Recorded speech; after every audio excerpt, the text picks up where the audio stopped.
Tapos na niya. So, diba? After mag-drop off ng tubig, ma-make up naman ang galon. Make up na naman siya ng mga galon. Ayan. Ang ganda dito. Apartment, ay ano to? Subdivision. Pag ikaw tumira nito, kailangan may service ka kasi malayo sa highway. No? Ang laki pa ng bakante pa, oh. Laki, di ba yan? Tapos eh. Hindi pa yun. Ay, hindi pa tapos yun. Hindi, tapos na, di ba? Oo nga. Pero hindi pa yung nakatapos na. Ayun, may naghihintay. Pick upin mamaya. Customer din ba yun? Ha? Customer din yun? Ha? Yung may galon sa labas? Oo.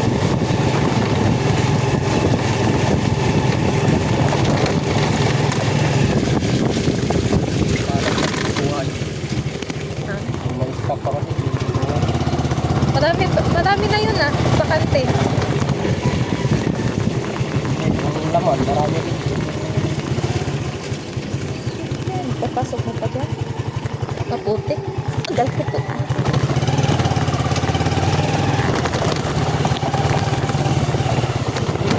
Yan ang bungguin mo yung van.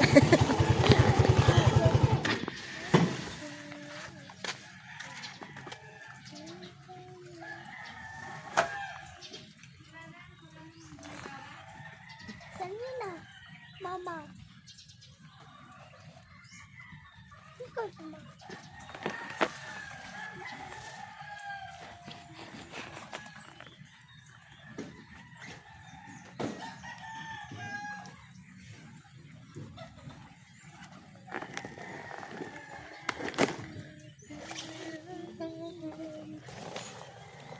Ang lalayo ng mga deliver ng papa mo.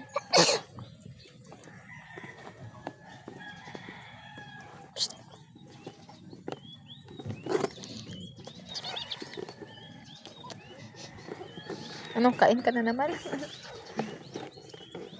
Hello po.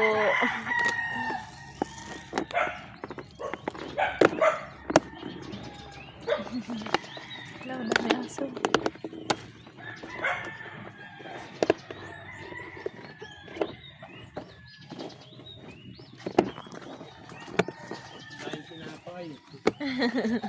Baka o,